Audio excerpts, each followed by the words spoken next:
Բարձր սիրելի հայրենակիցներ, եթերում կրկին քաղաքական խաչմերուկն է, այսօր հուլիսի 9-ն է եւ այս հաղորդման ընթացքում բավականին կարևոր հարցեր ունենք քննարկելու, բազմաթիվ հարցեր կան կարևոր քննարկելու, որոնք որ վերաբերվում են Հայաստանին, բայց Հայաստանից դուրս անպայման կանդրադառնանք նաեւ Իրանին եւ Ուկրաինային, քանի որ այնտեղ նույնպես հետաքրքիր իրադարձություններ են տեղի ունենում, բայց Հայաստանի շուրջ այսօր շատ ունենք խոսելու, անոնսավոր եմ Բայրամովը հետաքրքիր հայտարարություններ է արել Ադրբեջանի արտգործնախարարը, որոնք վերաբերվում են Հայաստանին, Հայաստանի հետ խաղաղության պայմանագրի կնքմանը, նրանց բացի դեմարկացիայի եւ դելիմիտացիայի հարցին, սահմանադրությանը, կրկին պահանջներ է ներկայացնում Ադրբեջանը եւ դրանից բացի մենք տեսանք Փաշինյանի մամլո ասուլիսը, ինքն էլ անդրադարձավ այդ հարցերին։ Կարևոր է հասկանալ, թե ինչ գործընթաց է հիմա սկսվում եւ որպեսզի մենք այդ ամենը ավելի լավ հասկանանք, կարևոր է նաեւ Եվրամիության դեսպանի այսօրվա հայտարարությունը։ Եվրամիության դեսպան Վասիլիս Մարագոսը շատ հետաքրքիր հայտարարություն է արել այն ականազերծման մեքենաները, որոնք որ նվիրել են Հայաստանին, շատ կոնկրետ նպատակ ունեն փաստացի եւ բավականին մեծ եւ գլոբալ ծրագրի մաս են կազմում։ Ինչի մասին է խոսքը, դա էլ կքննարկենք, կփորձենք հասկանալ, կանդրադառնանք Զախարովայի հայտարարությանը, շատ մտահոգվել են իրենք, որ Արտուր Հովհաննիսյանին կարևոր պաշտոն են տալու, այս հարցին էլ անպայման կանդրադառնանք Գագիկ Ծառուկյանի Արարատ ցեմենտին հայտարարությանը, թե իր թե Փաշինյանի, նրանց բացի Իրանի նախագահ Մասուդ Փեզեշքյանի հայտարարությանը Հայաստանի մասով, տեսնում եք ինչքան բան կա քննարկելու, հələ շատ հնարավոր է մի մասն էլ բաց եմ թողել անոնսավորման մեջ, հաջորդը Իրանն է եւ Ուկրաինան, այսինքն բազմաթիվ կարևոր հարցեր կան, որոնք որ անպայման այսօրվա մեր եթերում կքննարկենք, իրոք կարծում եմ շատ կարևոր եթեր է ստացվում, ամեն օր չէ, որ մենք ունենք այս ծավալի կարևոր տեղեկություններ։ Հիշեցնեմ անպայման լայքերի մասին, շատ կարևոր են լայքերը, հատկապես ամառվա շոկերին, դա հովացնող էֆեկտ է տալիս YouTube-յան ալգորիթմների համար եւ լավ ավելի արագ են սկսում տարածել YouTube-ը մեր հաղորդումները։ Նախապես շնորհակալ եմ բոլորին։ Ուրեմն, սկսենք Ceyhun Bayramovի հայտարարություններից Հայաստանի մասով։ Ադրբեջանի արտգործնախարարը ասում է, որ Ադրբեջանը ավարտել է իր մասը խաղաղության պայմանագրի վերաբերյալ եւ դեմարկացիան ու դելիմիտացիան Հայաստանի սահմանի, Ադրբեջանի եւ Հայաստանի սահմանի շարունակվում է։ Նա նաեւ անդրադարձել է անկլավների հարցին, ասելով, որ այդ շրջանակներում անպայման լուծում կգտնվի անկլավների հարցի համար։ Նա խոսել է նաեւ TRIP ծրագրից եւ իրենց Զանգեզուր կոչվող այդ հատվածից, այսինքն իրենք եթե նախկինում Զանգեզուրի միջանցք էին ասում Հայաստանի տարածքը, հիմա փոքր փոխել են իրենց ստրատեգիան, Զանգեզուր են անվանում այն հատվածը, որտեղ որ պետք է անցնի այդ ճանապարհը, բայց գտնվում է իրենց վերահսկողության ներքո։ Եվ ասում է, որ քանի որ այդ աշխատանքները ընթանում են եւ քանի որ Հայաստանի տարածքով Ադրբեջանից է լինելու մուտքը եւ ելքը, այսինքն Սյունիքով TRIP-ը պատկերացրեք բնականաբար սահմանակցում է Ադրբեջանի հետ, քանի որ ելքն ու մուտքը Ադրբեջանի հետ է լինելու, այնտեղ երկու տեղերում դրա համար իրենք էլ բանակցում են ամերիկյան կողմի հետ, նաեւ TRIP ծրագրի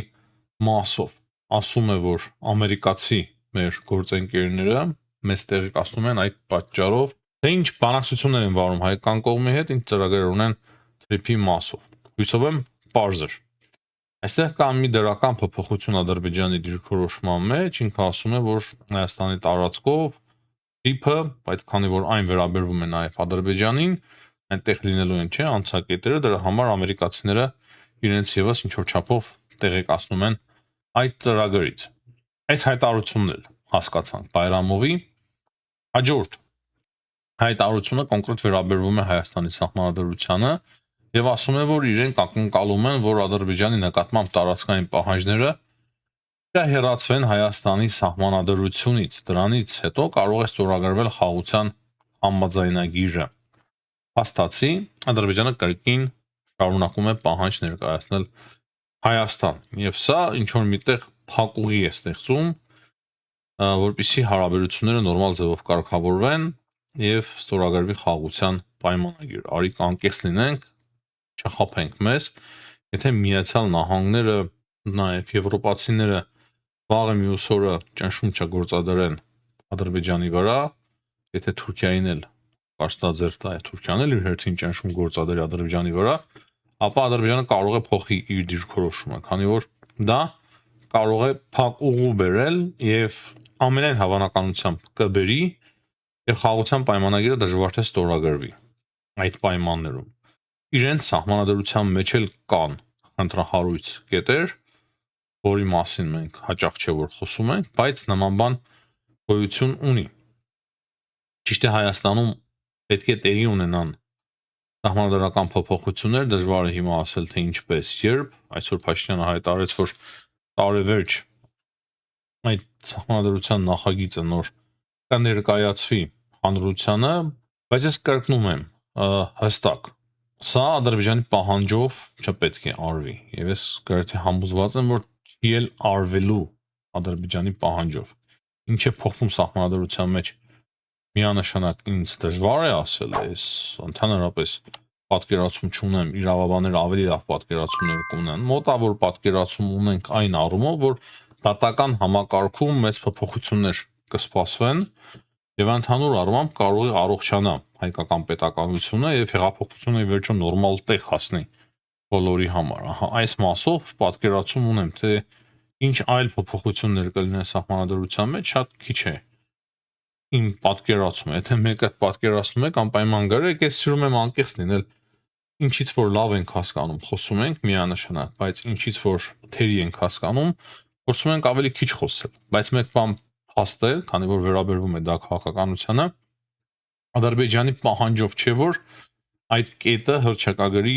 կամ հռչակագիրը պետք է հանվի, այսինքն այդ կետը չպետք է բավարարվի։ Բայց եթե այն մեզ ձեռնտու է, միանշանակ խնդիր չկա։ Հույսով եմ պարզ էր։ Հիմա մասամբ անդրադառնանք Փաշինյանի այսօրվա հայտարարություններին։ Միջայլոց նա ստիպված էր արձագանքել Բայրամովի հայտարարություններին, քանի որ լրագրողներն էլ հարցեր էին տալիս, ճիշտ ասած մեծ հաշվով նոր բան չտեսա, մեկ բան փաստ է, որ Հայաստան նույնպես հավատարիմ է այն պայմանավորվածության Ադրբեջանի հետ, որ սահմանազատում պետք է տեղի ունենա Ադրբեջանի եւ Հայաստանի միջեւ, ինչպես նաեւ անկլավներին վերաբերվող հարցերին նույնպես պետք է լուծում գտնվի փոխադարձաբար, բնականաբար։ Դա շատ պարզ էր Նիկոլ Փաշինյանի հայտարարությունից։ Հաջորդը վերաբերվում էր Գագիկ Ծառուկյանի հարցին եւ նա հստակ ու պարզ ասաց, որ այս 8 տարիների ընթացքում իրենք ստիպված են եղել պայքարել, այդ թվում նաեւ դատաիրավական մաֆիայի դեմ, բազմաթիվ գործեր պատշաճ ընթացք չեն ստացել, այդ թվում դա տեղի է ունեցել հանցավոր պայմանավորվածությունների պատճառով եւ նա հստակ ասում է, որ մարդիկ Հայաստանի հասարակությունը հիմա ունի պահանջարկ, որպեսզի արդարությունը Հայաստանում վերականգնվի։ Շատ հստակ, անկեղծ ասում է այդ մասին Փաշինյանը եւ հիմնական այդ հայտարարությունը ես հասկանում եմ, որ վերաբերվում է Գագիկ Ծառուկյանին, քանի որ հիմա Գագիկ Ծառուկյանն է ձերբակալվել։ Բնականաբար դա կվերաբերվի նաեւ Ռոբերտ Քոչարյանին, Սերժ Սարգսյանին եւ մյուսներին։ Փաշինյանը ասում են քաղաքական հետապնդում է տեղի ունենում, ես ասում եմ հակառակը, մինչև հիմա, մինչև վերջերս քաղաքական չհետապնդում է տեղի ունեցել։ Ահա այս հայտարարության հետ Փաշինյանի չի կարելի համաձայնվել, ասեմ ինչու։ Եթե մինչև հիմա քաղաքական չհետապնդում է տեղի ունեցել, ինչ է հիմա քաղաքական հետապնդում է տեղի ունենում, ես կասեի միանշանակ ոչ, ես իմ դիրքորոշումը հստակ ասել եմ, հիմնավորել եմ եւ կարող եմ շարունակել։ Իմ խորին համոզմամբ մեծ բիզնեսմենները, այդ թվում Փաշինյանի թիմում ինչու՞ չէ, մեծ բիզնեսմենները չպետք է զբաղվեն կամ լուրջ խորը ձևով չպետք է զբաղվեն քաղաքականությամբ։ Երբ որ բիզնեսմենները մտնում են քաղաքականության մեջ, շատ բան է փոխվում վատ իմաստով։ Եվ տեսնում ենք, որ Գագիկ Ծառուկյանը խորն էր մտել քաղաքականության մեջ։ Ինքն էլ ես չեմ պատկերացնում, որ շատ խորը պատկերացում ունի քաղաքականությունից։ Մենք լսել ենք իր բազմաթիվ հայտարարությունները, բայց մտել էր որպես գործարար քաղաքականության մեջ, շատերին էլ հարմար էր եղել, Քոչարյաններին մի մասամբ մի ժամանակ նաև Սերժ Սարգսյանին հետո ընթարվեցին, հետո էլի լավ էին, մի խոսքով։ Համոզված եմ, որ այդպիսի անձինք չպետք է լինեն քաղաքականության մեջ։ Դա նորմալ երևույթ չէ։ Դա չի առողջացնելու պետական համակարգը, դա հակառակը վնասելու է պետական համակարգին եւ խոսքը չի վերաբերվում կոնկրետ միայն ու միայն Գագիկ Ծառուկյանին։ Դա իմ համոզումն է։ Բայց մեկ բանում պատկերացրեք Փաշինյանը համաձայնվեց մեր հետ, որ այդպիսի մարդիկ պետք է վճարեն։ Նա ասում է, որ Արարատ ցեմենտը շատ շուտով լինելու է պետական։ Եվ ինքը կոչ արեց նաև աշխատակիցներին չմտնել քաղաքական ինչ-որ խաղերի մեջ եւ շարունակել աշխատանքը։ Կարծում եմ սա նույնպես շատ պարզ է։ Հիմա Արարատ ցեմենտը բազմաթիվ գույքեր բռնագրավելու են Գագիկ Ծառուկյանից։ Ես իմ պատկերացումը կրկին ասեմ, այդպիսի մարդկանց միանշանակ չի կարելի համեմատել Ռոբերտ Քոչարյանի հետ, Սերժ Սարգսյանի հետ։ Պետությունը կարող է արգրավել իրենցից ունեցվածքը բնականաբար կատարանների որոշումով, այդ նույն ժամանակ չեմ կարծում, որ ճիշտ կլինի իրենք կիսեն նույն ճակատագիրը, դաժան ճակատագիրը, որը որ հույսով եմ սպասվում է մնացած ավելի մեծ իրական քաղաքական հանցագործներին։ Հիմա անդրադառնանք Փաշինյանի հաջորդ հայտարարությանը, որը որ վերաբերվում է Միշուստինի հետ իր հանդիպմանը։ Գիտեք, ես ինչի եմ անդրադառնում Փաշինյանի այս հայտարարություններին եւ ինչի ենք փորձում մենք քննարկել, որովհետեւ ավելի լավ հասկանանք, ավելի པարզ հասկանանք, թե ինչ է տեղի ունենում Փաշինյանը ասում է, ճիշտ է, մեկ շատ էլ երկար է ասում, փորձում է լավ էլ երկար ձևով բացատրել, բայց այնուամենայնիվ ես տեսնում եմ, որ առաջանում է կարիք, որպեսզի մենք այս հարցերը քննարկենք։ Ինչ է ասում Փաշինյանը Միշուստինի պահով, ասում է այնինչ պայմանավորվել ենք, այնինչ ձեռք ենք բերել պայմանավորվածությունները, ինքը հիմա չի ասի դրանց մասին եւ հույսով է, որ բոլորը ականատես կլինեն այդ պայմանավորվածություններին։ Իմ պատկերացմամբ կոնկրետ գործը վերաբերվում է հայկական ապրանքներին, որոնց նկատմամբ Ռուսաստանը սահմանեց էմբարգո։ Հիմնական հարցը դա է եւ հասարակությունը պետք է տեսնի, որ Ռուսաստանը վերացնում է այդ արգելքները։ Ես այդպես եմ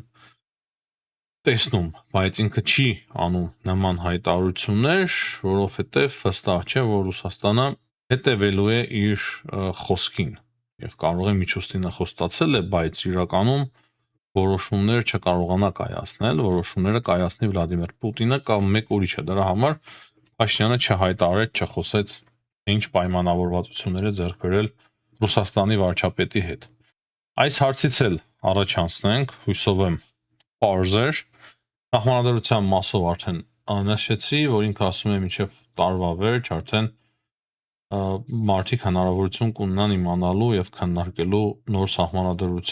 նոր սահմանադրությունը, քանի որ այն կհրապարակվի։ Թրիփի մասով հարց եղավ Թրիփի մասով, երևի դա էլ նկատեցիք, փորձում են ասել, թե իբր Իրանը դեմ է, չնայած Իրանի դեսպանը շտակարակներ 3-2 օր ավելի ճիշտ ասում։ Իրականում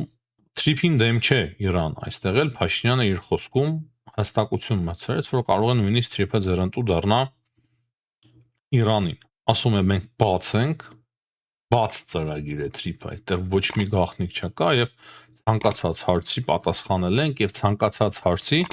կարող ենք պատասխանել, այսինքն Իրանի համար Թրիփը խնդիր չի ստեղծում, այլ ճիշտ հակառակը, երբ որ Թրիփը բացվի բոլորի համար, ապա այդ ժամանակ երկաթուղին նույնպես կբացվի Նախիջևանով, որը կօգտագործվի արդեն հայ-իրանական նպատակների համար, Իրանից Հայաստան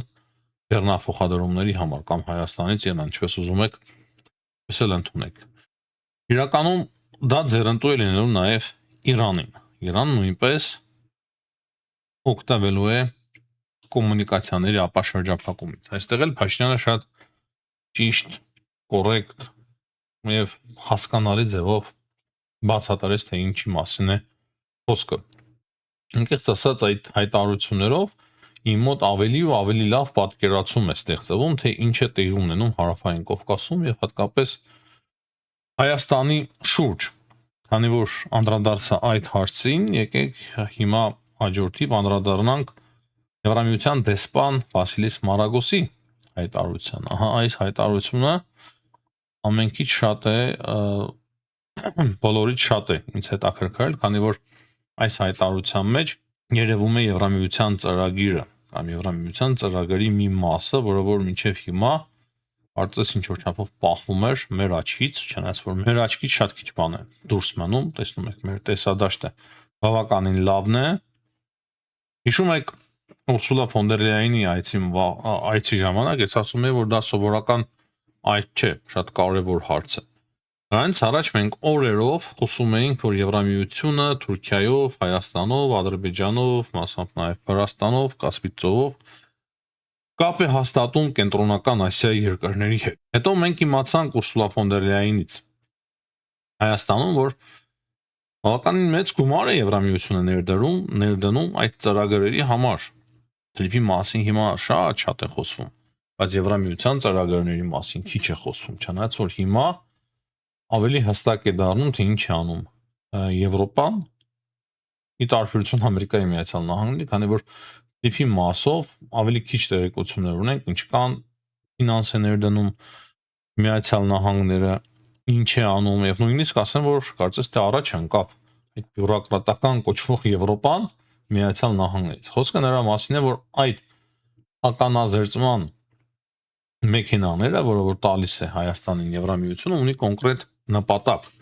եւ այդ 2 միլիարդ դոլարների շրջանակներում է։ Եվ դեսպանի խոսքերով Եվրամիության նախ այդ մեքենաները պետք է ականազերծեն այն հատվածները հայ-ադրբեջանական սահմանի, որտեղ որ կկառուցվի Եվրամիության օժանդակությամբ շատ կարևոր անցումային կետեր Հայաստանի եւ Ադրբեջանի միջև 3 պատկերացնում եք, չէ՞։ Այսինքն կոնկրետ արդեն գործողության է անցնում Եվրամիությունը։ Մենք չգիտենք, թե դրանք որ հատվածներում են լինելու։ Չեմ կարծում, որ դա թրիփի հետ շատ մեծ կապ ունի։ Ամենայն հավանականությամբ թրիփի հետ կապ չունի։ Ես նախկինում եմ այս մասին խոսել,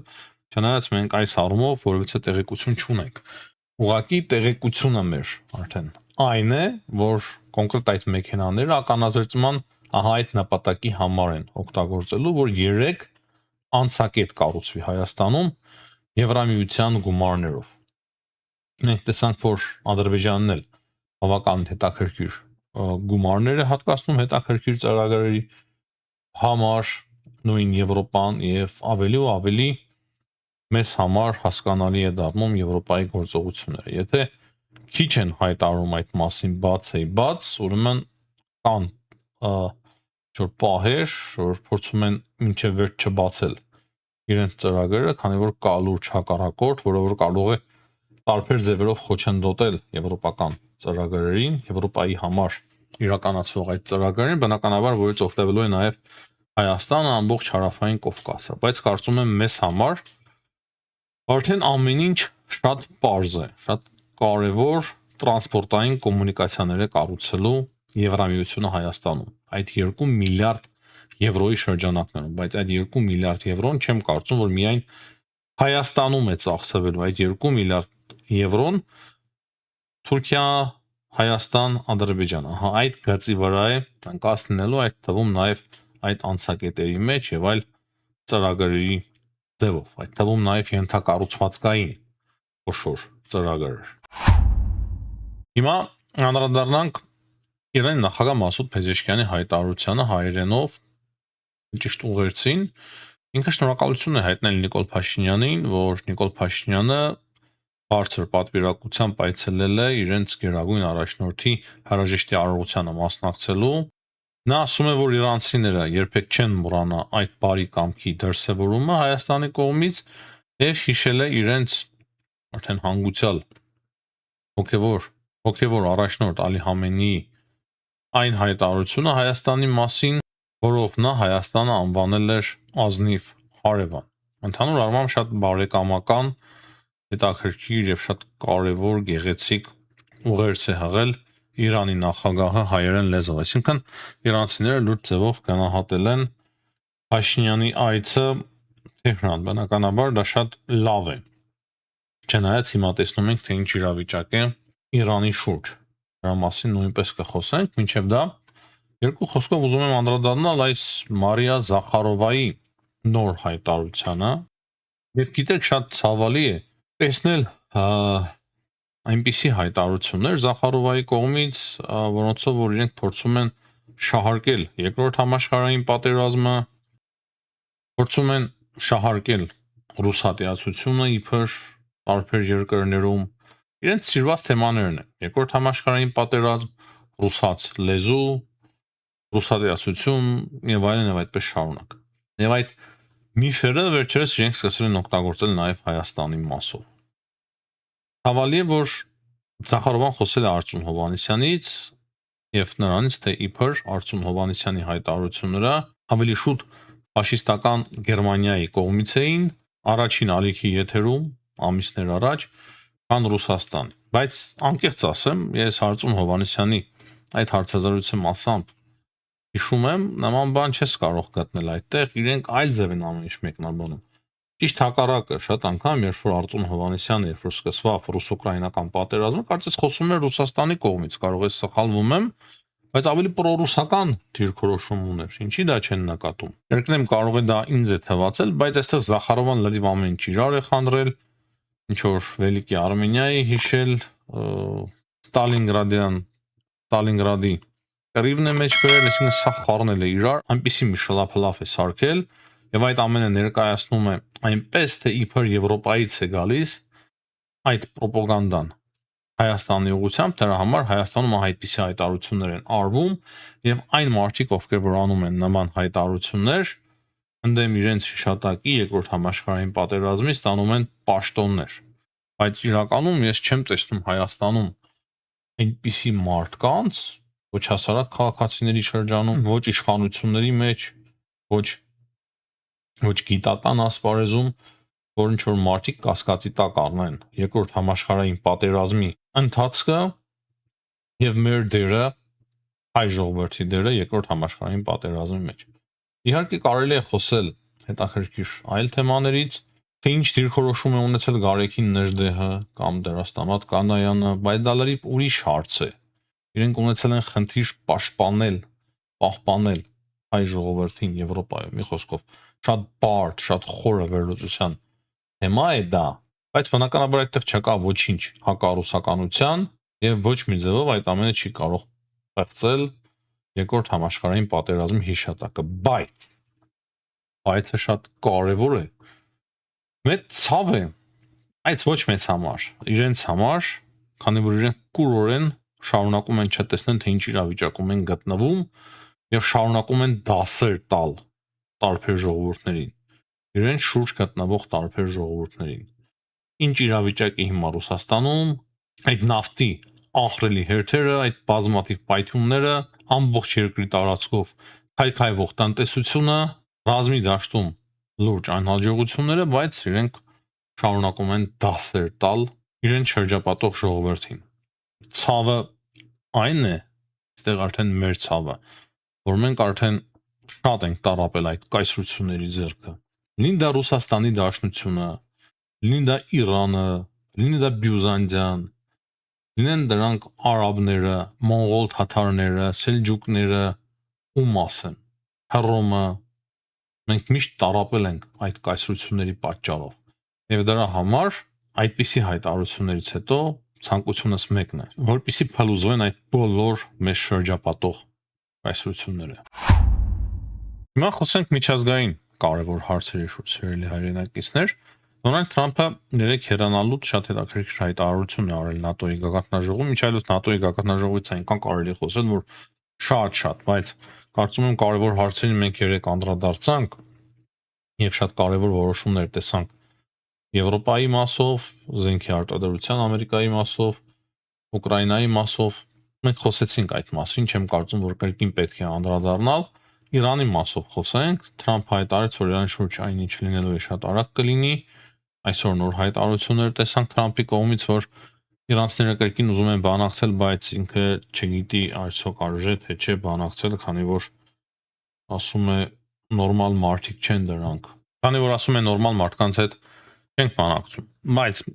տեսանք, որ գիշերը նոր հարվածները հասցվել Իրանին Միացյալ Նահանգների կողմից եւ եթե 380 օբյեկտների էին հարված հասցրել, այսօր արդեն 90 տարբեր օբյեկտների են հարված հասցնել Միացյալ Նահանգները կադրերական եւ հստակ երևում է, որ հիմնականում հակաօդային պաշտպանությունը հրթիռային կայաններ են։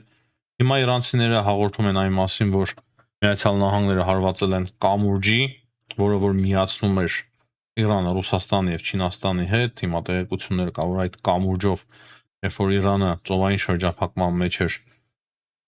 Չինաստանը շատ ակտիվ տարբեր բաներ էր տեղափոխում Իրան, հնարավոր է այդ թվում նաեւ զենք, հետաքրքիր հայտարարություններ են ստանում։ Իրանցիները ասում են, որ կան զոհեր, 14 մարդուց ավել զոհվել է այդ հարվածների արդյունքում, մոտ 80 հոգի վիրավոր կա։ Իրանը պատասխան հարվածներ է հասցրել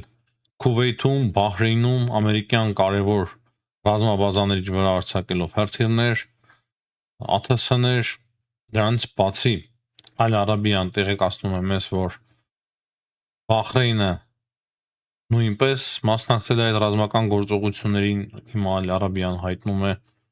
երևի դա արդեն կարելի է ընդունել որպես փաստ։ Քիչ առաջ տեղեկացանք, որ Իրանը նոր բալեստիկ հրթիռներ է արձակել, այսինքն արդեն օրը ցերեկով Իորդանիայի ուղությամբ կոնկրետ պատերազմ է արդեն ընթանում Միացյալ Նահանգների եւ Իրանի միջև, բայց այդ պատերազմը դերևս երևի թե չի հասել այն մասշտաբներին, որը որ մենք ունեինք 2 ամիս առաջ, բայց շատ մոտ է իրավիճակը դրան եւ կարող է նույնիսկ ավել լինել։ Նույնիսկ Axios-ն է տեղեկացնում, որ Սպիտակ տունը քննարկում է շատ երկարատև պատերազմ Իրանի հետ, հատկապես Հորմուզի նեղուցի համար։ Ուկրաինայի մասով Իրանի մասով հույսով են պարզ էր, շատ մեծ կոնֆլիկտի պոտենցիալ կա հիմա Իրանի շուրջ, դեռ Իսրայելը չի միացել, բայց տեսնում ենք, որ պատերազմը վերսկսվում է։ Ուկրաինայի շուրջ այսօր ուկրաինական դրոնները հարվածել են Տվերի նավթավերամշակման գործարանին, դրանց բացի 12 նոր տանկերներ է խոցել Ուկրաինան, ես արդեն թիվը կորցրեցի, երևի 4 օրվա ընթացքում մոտ 50 նավ է ընդհանուր առմամբ խոցել Ուկրաինան իր ԱԹՍ-ներով, ռուսական ահռելի քանակություն է 12 նոր տանկերներ, իսկ Reuters-ը հետաքրքիր մի տեղեկություն է մեզ հայտնում, դա կարող է արդեն ազդել ուկրաինական հարվածների հնարավորության վրա, ըստ Reuters-ի նոր ռեփ համակարգեր է մշակում Ռուսաստանը, որը որ կկարողանա անջատել Starlink-ը որոշ կիլոմետրերի վրա, մոտ 20 քառակուսի կիլոմետրի, որոնք որ անտեսանելի կդարձնի ուկրաինական դրոնների հետագա շարժը Ռուսաստանի տարածքով։ Ահա սա կարող է էականորեն ազդել, եթե Ռուսաստանը կարողանա այդ ռեփ համակարգերը իրոք նորմալ ձևով շահագործման հանձնել, ապա դա կարող է ազդի արդեն ուկրաինական դրոնների տեսողության վրա, բայց ես չեմ կարծում, որ տեխնոլոգիաները կանգնած են, անընդհատ զարգանում են եւ այդ առումով, հատկապես վերջին շրջանում Ուկրաինան թռիչքաձև առաջընթաց է գրանցել արևմտյան նաեւ օգնության շնորհիվ, թե նյութական եւ թե տարբեր տեխնիկական, տեխնոլոգիական օգնության շնորհիվ։ Հիմնականում այսքանը սիրելի հայրենակիցներ, հաջողություն եմ մաղթում բոլորին, ցտեսություն կհանդիպենք։